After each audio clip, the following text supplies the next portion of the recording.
Rajad supremo Lalu Prasad Yadav की तरह भी तेजस्वी यादव जुगाड़ करके अब बिहार की सत्ता हथियाना चाहते हैं। ऐसे में 4 विधायकों की जुगाड़ हो गई है और 7 की जरूरत है। वो 7 कौन कौन से विधायक होंगे जिसके आने से तेजस्वी यादव की सरकार बन जाएगी, और वो कौन से विधायक हैं जो कमजोर महसूस कर रहे हैं, अपने आप को पिछड़ा महसूस कर रहे हैं, पार्टी में हाशिए पर हैं, वही लोग आएंगे। ऐसे में चर्चा करेंगे। डॉक्टर नमन मिश्रा हमारे संपादक हैं। सर, लगातार चर्चा चल रही है कि तेजस्वी यादव के पास 7 विधायकों की जरूरत है।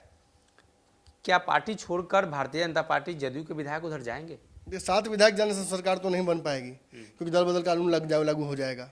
तो कहीं ना कहीं उन्हें एक ठोस हिस्सा चाहिए जो एग्जिस्टिंग पार्टियां हैं, जिनके पास विधायकों की संख्या उतनी है कि वो सरकार बना सके। तो कहीं ना कहीं बिहार में सबसे पहले अगर कोई देखता है कि भाई कौन सी पार्टी बची हुई है, तो कांग्रेस कहीं ना कहीं ऐसी पार्टी है जो महागठबंधन से बाहर हो गई थी।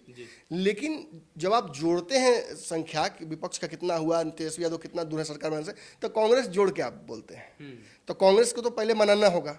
तो कांग्रेस मानेगी तो फिर 7 विधायकों की आवश्यकता पड़ेगी। ये 7 विधायकों में से कहा जाता है कि एक विधायक तो कहीं ना कहीं एक हिस्सा उन विधायकों का मांझी जी की तरफ से आएगा। मांझी जी के 4 विधायक हैं, और जहाँ तक आपको याद होगा, मैंने आपको पहले भी कहा था और दर्शकों को भी बताया था, पिछले लॉकडाउन में जब लालू बाहर निकले थे तो उन्होंने सबसे पहला जो फ़ोन कॉल है वो मांझी जी को ही किया था।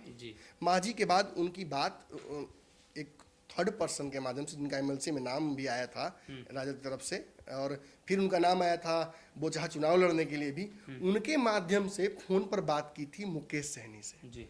यानी इन 8 विधायकों को अपने पाले में करने के लिए लालू यादव ने ऑफर भी दिया था कि डिप्टी सीएम ही बन जाओ, आओ मिलकर सरकार बनाते हैं। लेकिन इनके बाद भी उनको विधायकों की आवश्यकता हो रही थी, इसीलिए उस वक्त मुकेश सहनी और मांझी ने यह शर्त रखा कि पहले आप बाकी विधायकों की व्यवस्था कर लीजिए और फिर हमारे पास समर्थन के लिए आइए, 8 विधायकों के लिए हम आपको व्यवस्था कर देंगे। ऐसा नहीं हो पाया उस वक्त। बाद में चुनाव हुए, बोचहा चुनाव हुआ, फिर जो परिस्थितियां बाद में बनी, और फिर बाद में आपने देखा कि ओवैसी के विधायकों को तोड़कर वो अपने पाले में लेकर चले गए।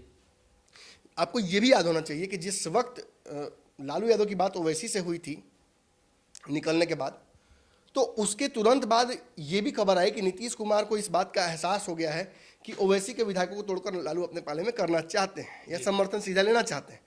तो उन्होंने ओवैसी के विधायकों को बुलाकर नीतीश कुमार ने मुलाकात भी की थी कि जाने की मामला क्या है, और उसके बाद आपने देखा कि मामला लगभग शांत सा हो गया था।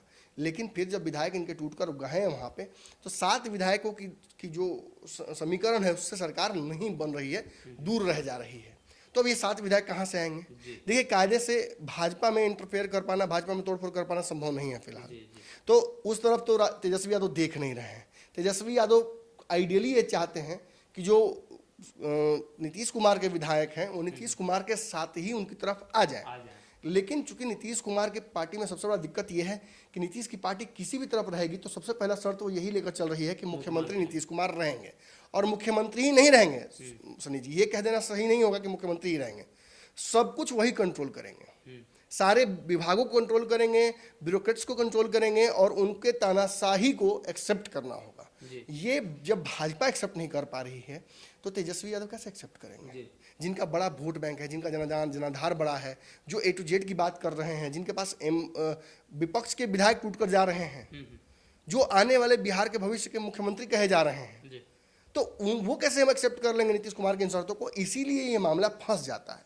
अब चूंकि तेजस्वी चाहते हैं कि सरकार गिर भी जाए, तो इसलिए नीतीश कुमार से बार बार अपनी नज़दीकियाँ हों, मुलाकातें हों, उनको नीतीश कुमार को प्रेशर पॉलिटिक्स के तौर पर वही इस्तेमाल करने दे रहे हैं भाजपा पर। लेकिन ये सच्चाई है कि फिलहाल जो 7 विधायकों की आवश्यकता है तेजस्वी यादव को, वो उन्हें कहीं ना कहीं जदयू से ही लेना होगा। ये तब और आसान हो जाएगा जब आरसीपी सिंह एकनाथ शिंदे के मोड में चले जाएंगे और पार्टी में टूट करने की कोशिश करेंगे। तब नीतीश के लिए भी फैसला करना बड़ा आसान हो जाएगा कि टूटने से बेहतर है कि उस तरफ चले, या अगर नीतीश यही तय कर लेते हैं कि डूबती नाव की तरह वो कप्तान की तरफ डूब ही जाएंगे, तो ऐसे में तेजस्वी यादव के लिए 10, 12, 15 विधायक, 20 विधायक व्यवस्था कर पाना मुश्किल नहीं होगा। लेकिन वही बात फिर कहीं ना कहीं दल बदल कानून को देखते हुए, जो विधायकों की संख्या उसको देखते हुए, उसी आधार पर यह हो सकता है। ऐसे में ज़्यादा चांसेस यही लग रहा है कि नीतीश कुमार ही अगर उस तरफ चले जाए तभी इन 7 विधायकों की व्यवस्था होगी, अन्यथा नहीं हो पाएगी। जी, तो तेजस्वी यादव को लेकर ये जो संभावनाएं बन रही है, अगर नीतीश कुमार जाते हैं तो ये संभावना और भी प्रबल होगी, और बिहार में नए सत्ता परिवर्तन, नए तरीके से सत्ता में तेजस्वी के आने का मौका मिलेगा। लेकिन साफ तौर पे नीतीश कुमार अगर नहीं चाहते हैं तो कहीं ना कहीं ये नहीं हो पाएगा। और बाकी जो विधायकों में तोड़फोड़ की बात रही तो उसमें कई तरह के कानूनी प्रावधान भी हैं, जिसको लेकर कई अड़चने भी आ सकती हैं। अगर ये वीडियो पसंद आई और वह बिहार के राजनीति और बिहारियत से सरोकार रखेनी तो सब्सक्राइब बटन दबा के चैनल के सब्सक्राइब कर ली। ओजे एगो घंटी बा, ओकरा बटन दबा देला से कुल सटीक और मारक खबर रुआ मुफ्त में मिल जाई। अगर रुआ पत्रकारिता के हमनी के नया प्रयोग में सहयोग कर चाहतानी तो ज्वाइन बटन दबा दी। पेटीएम नंबर नोट कर ली 9386816700। धन्यवाद।